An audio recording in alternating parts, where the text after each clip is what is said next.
So I'm with Leonard Durham, and as we consider Mother's Day, Leonard, what does Mother's Day mean to you? Well, first of all, thanks for inviting me, Dad. It was good to be with you today. The first thing I think of when I think of Mother's Day is actually my own wife and the wonderful mother that Bonnie has been to our daughter, April.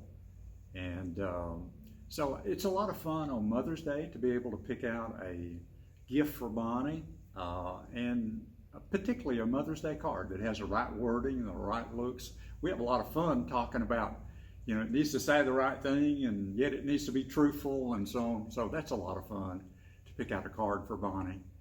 The second thing I think of when I think of Mother's Day is my very own mom. Mother passed away a couple of years ago. She was 90-year-old, and we tried to keep her from going, but she just wanted to go home. And so when I think of Mother, I think about all the 3-layered pineapple cake she fixed me, and all the wonderful quilts that she left. She was very artistic, doing tatting, crocheting, and quilting.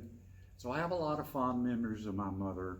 She was a precious, precious lady and was the epitome of a Proverbs 31 mother. So, sure. Okay, Anne-Marie, the best memory of your mother. My mother. Well, first of all, I'm adopted, so the way she tells it, I don't know if it's true or not, but the way she tells it, my biological mother left us in an orphanage, and a lady from church called my parents and said, she left these children, you're great parents, would you be interested? And she said that she went and got me that night. I said, you can't do that. She said, back in the 60s, you could do things like that. But she swears that she went and got me that night, and their best friends got my brother, and they adopted us. Oh my goodness. So I don't have a memory of that, but I wanted to put that in there because to me, that's the ultimate. I mean, like, she just went home and she told my dad, she said she got off the phone and said, we're going to adopt a baby. And he was like, oh, okay. Which I have 2 older brothers that are not adopted, but they did. I mean, she says they went and got me that night, and that was that. I mean, they had to go do the paperwork, of course, later. Yeah. But they never treated, I have a younger sister also, but never treated me any differently than them. I mean, I never would have known it if they had not told me, which you should tell your children if they're adopted. And they made that out to be the greatest thing in the world, too, about how special that was. And I can remember going to church and telling everybody I was more special than they were, and my mom having a second conversation and saying, that's not what I meant. But my whole life, she has always put us first. And always made just everything special without, I'm not talking about money, without money. Yeah. She just always made everything really special. What do you appreciate about your mom most? Oh, wow.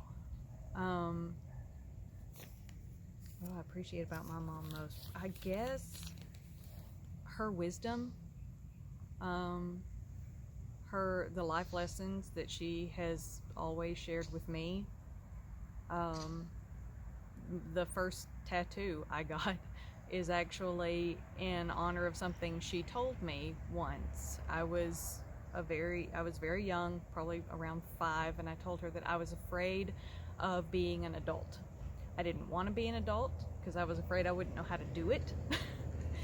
And she looked at me and said, it's okay to be an adult as long as you don't grow up.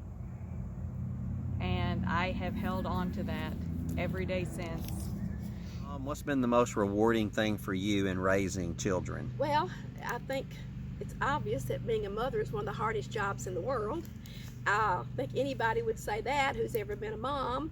But with that comes great rewards. And I think just watching my children grow up, we were not a perfect family. We had our trials and struggles like everybody else. But watching them grow up, make decisions in their lives, watch their successes and failures, but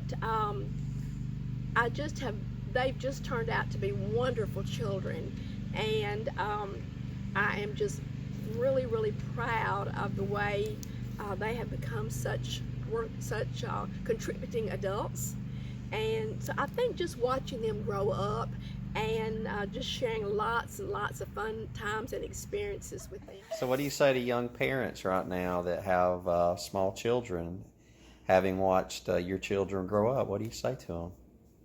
I mean, I don't know that you can make someone understand when they're in the thick of it, because when you have young children, you are physically exhausted. It just requires so much. I was just thinking, like when I'm with my sister and her children, like giving baths, you forget about things like that. Yeah. Just being responsible for all of that. I don't know when you're that tired if you can value it, but oh my goodness, if you could only go back knowing what you know now, I would. I did try to. I mean, I'm not saying I didn't, because I had cancer when I was pregnant with Caroline, and they said I was going to have to abort her and have chemo, and I had to have surgery when I was pregnant with her. And then look how everything turned out. I did not. I was not going to abort her anyway. I'd already decided, but didn't have to have chemo, and here she is, 18 years old. So that's gonna make me cry to talk about that anymore. But I did try to enjoy a lot, but at the same time, I'm human, and like anybody else, I get caught up in just life and the rat race, and worry about things that don't matter, and not realizing that they don't matter. Yeah. Yeah, a lot of that. Now that you're a mom, what's the most rewarding thing for you about being a mom and raising Malcolm? Whew, most rewarding thing. Just watching him become a person. Just watching the way he grows and learns every day, and seeing the little bits of me that are already in him, and the little bits of Dennis that are already in him. His outright stubbornness and persistence, which I know comes from me, and I'm gonna pay for it one day.